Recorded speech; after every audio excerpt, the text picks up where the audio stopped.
بسم اللہ الرحمن الرحیم۔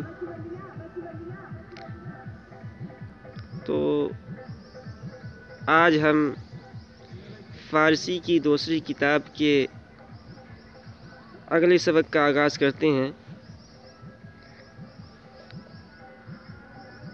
تو آج ہمارا سبق ہے انتخاب از گلستاں، گلستاں سے انتخاب۔ گلستاں یہ ایک کتاب کا نام ہے جو مشہور مصنف اور معلم شیخ سعدی رحمۃ اللہ علیہ کی ہے، شیخ سعدی شیرازی کی۔ تو ان کی یہ کتاب بہت مفصل اور طویل ہے۔ اس کتاب سے کچھ منتخب ابواب اس فارسی کی دوسری کتاب میں شامل کیے گئے ہیں، جس کو آج ہم پڑھیں گے اور ہمارا یہ سبق آگے چلے گا۔ تو ہم کتاب شروع کرتے ہیں۔ انتخاب از گلستاں، تو ترجمہ ہوگا گلستاں سے انتخاب۔ باب اول، پہلا باب، در سیرت پادشاہاں۔ سیرت کے معنی آتے ہیں فارسی زبان میں عادت کے، اور پادشاہ کے معنی آتے ہیں بادشاہ کے، جس کی جمع آتی ہے پادشاہاں۔ تو ترجمہ ہوگا در سیرت پادشاہاں، بادشاہوں کی عادت کے بیان میں۔ حکایت اول، پہلا حکایت۔ ملک زادہ، ملک کے معنی آتے ہیں بادشاہ کے، اور ملک زادہ کے معنی آتے ہیں شہزادہ کے۔ شنیدم، یہ واحد متکلم کا سگا ہے، میں نے سنا۔ کوتاہ قد کے معنی آتے ہیں پستہ قد، اور حقیر کے معنی آتے ہیں کم تر، لیکن یہاں جو اس کا ترجمہ ہم بدصورت سے کریں گے۔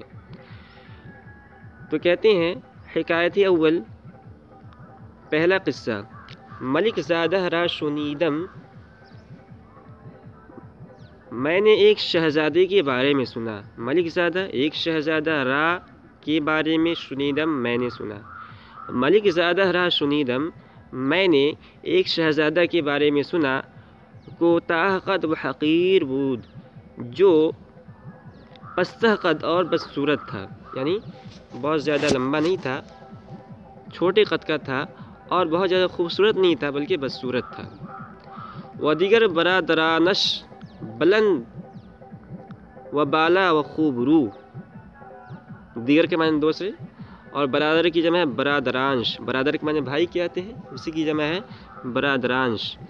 بلند کے معنی لمبا، بڑا، بلند و بالا کا ترجمہ کریں گے لمبے کا، اور خوبرو کے معنی خوبصورت۔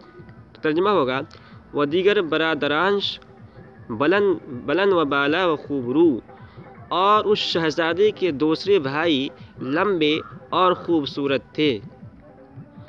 بارے ملک بکراہت و استحقار دروی نظر کرد، بارے کا ترجمہ کریں گے ایک مرتبہ، بارے ایک مرتبہ، ملک بادشاہ، بکراہت ناپسندیدگی، استحقار حقارت، درویے اس کو، نظر کر دیکھا۔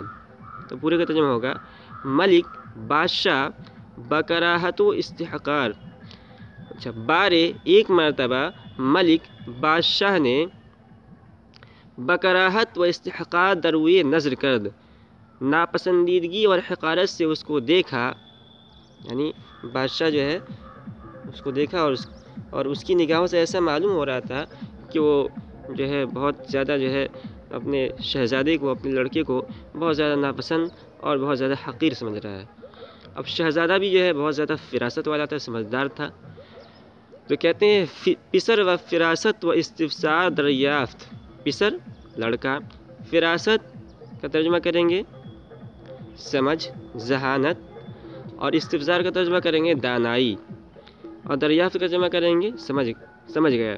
تو ترجمہ ہوگا پسر لڑکے نے بفراست و استفسار اپنی ذہانت اور دانائی سے دریافت، سمجھ گیا، اور گفت اور کہا اے پدر کوتاہ، اے پدر، اے ابا جان، اے پدر، اے ابا جان، کوتاہ خرد مند، کوتاہ کا ترجمہ پہلے آ چکا ہے، کوتاہ کے معنی تھے پست قد اور خرد مند کے معنی عقل مند کے. تو اے پدر، اے ابا جان، کوتاہ خرد مند، پست قد عقل مند، بہتر ہے از ناداں بلند، لمبے بیوقوف سے. تو پورا کا ترجمہ ہوگا اے پدر، اے ابا جان، کوتاہ خرد مند، پست قد عقل مند، از ناداں بلند، لمبے بیوقوف سے بہتر ہے. ہرچہ بقامت کہتر، بقیمت بہتر. ہرچہ جو کچھ بقامت قد میں کہتر چھوٹی ہوتی ہے، کہتر کے معنی چھوٹی کہتے ہیں، بقیمت قیمت میں بہتر ہوتی ہے. ہرچہ جو چیز بقامت کہتر قد میں چھوٹی ہوتی ہے، بقیمت بہتر وہ قیمت میں بہتر ہوتی ہے. بس اب جو ہے اس شہزادے نے یہ بات کہی اور اس کو پھر مثال سے سمجھایا. اس نے کہا چنانچہ طور جو ہے ایک مشہور پہاڑ کا نام ہے، جس میں جو ہے حضرت موسیٰ علیہ نبینا علیہ السلام گئے تھے اور اپنے رب سے لقاء یعنی اپنے رب کی دیدار کا سوال کیا تھا کہ ربی، اے رب، میں جو آپ کو دیکھنا چاہتا ہوں. اور اسی پہاڑ پہ جو ہے اللہ تعالیٰ نے اپنے تجلی فرمائی تھی، لیکن وہ پہاڑ ریزہ ہو گیا تھا. اور اسی پہاڑ پہ اللہ رب العزت نے توریت حضرت موسیٰ علیہ نبی علیہ السلام کو دی تھی. تو کہہ رہے ہیں چنانچہ طور اگرچہ خردترین،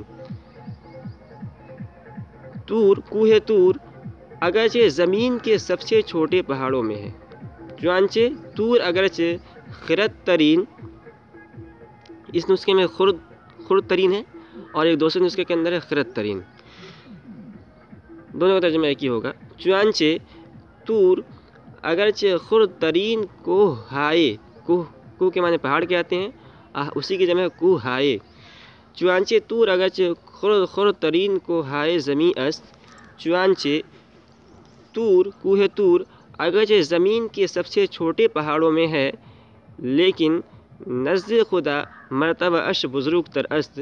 لیکن نزد خدا کے نزدیک مرتبہ اش، اس کا مرتبہ بزرگ تر است، اس کا مرتبہ بڑا ہے. یعنی جو ہے اگر ہم دیکھیں ظاہری طور پر تو اس دنیا کے اندر سب سے لمبا جو اور اونچا پہاڑ ہے وہ آج کے زمانے میں تحقیق ہو چکی ہے، ماؤنٹ ایوریسٹ ہے. اور کوہ طور تو اس کے مقابلے میں کچھ بھی حیثیت نہیں رکھتا ہے، لیکن اللہ تعالیٰ کو جو ہے وہ بہت زیادہ پسندیدہ ہے. چنانچہ قرآن کریم کے اندر بھی اس کا تذکرہ ہے، والطور، ایک سورہ بھی اسی کے نام سے، سورہ طور کے نام سے. قطعہ.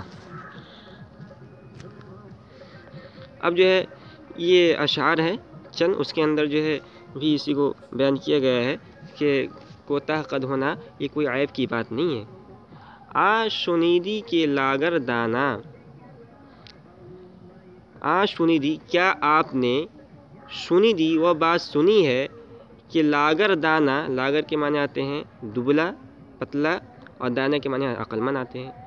شنیدی، کیا آپ نے وہ بات سنی ہے کہ لاگر دانا، جو ایک دبلے عقل مند نے گفت کہی بارے ایک مرتبہ بأبلہ فروا، ابلہ کے معنی آتے ہیں بیوقوف کے، اور فروا کے معنی آتے ہیں موٹے کے.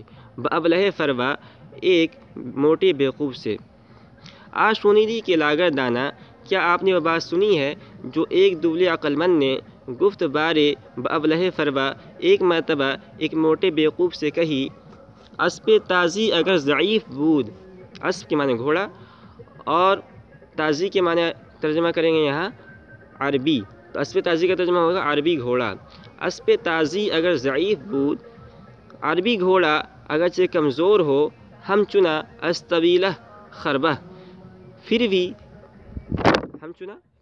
از طویلہ خربہ، از طویلہ خربہ، از طویلہ خر، طویلہ کے معنی طویلہ کے آتے ہیں، طویلے جس کو استبل بھی کہتے ہیں، جس میں گھوڑے باندھے جاتے ہیں، اور بہ بہتر کے معنی میں ہے. تو ہم چنا پھر بھی از طویلہ خر بہ، وہ طویلے بھر کے گدھوں سے بہتر ہے، استبل بھر کے گدھوں سے بہتر ہے.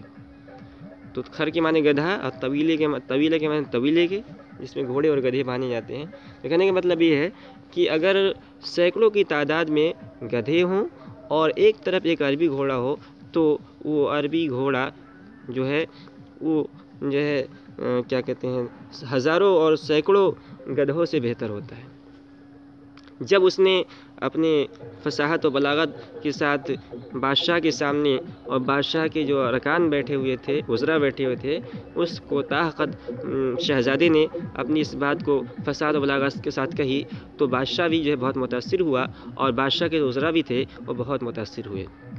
پدر بخندید، یہ سن کر باپ ہنسا، وہ ارکان دولت بپسندیدند، اور ارکان دولت نے یہ بات پسند کی، و برادراں بجا برنجیدند، اور بھائیوں کو بجا دلی برنجیدند دلی صدمہ ہوا۔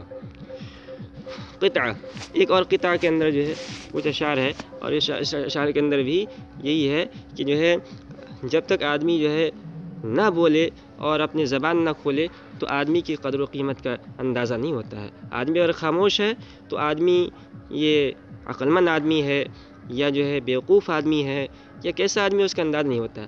آدمی کی قیمت کا اندازہ اس کے زبان سے ہوتا ہے۔ تا مرض سخن نہ گفتہ باشد، جب تک آدمی نے بات نہ کہی ہو، عیب و ہنرش نہفتہ باشد، اس کا عیب و ہنر چھپا ہوا رہتا ہے۔ نہفتہ کے معنی چھپا ہونا، عیب و ہنرش نہفتہ باشد، اس کا عیب و ہنر چھپا ہوا رہتا ہے۔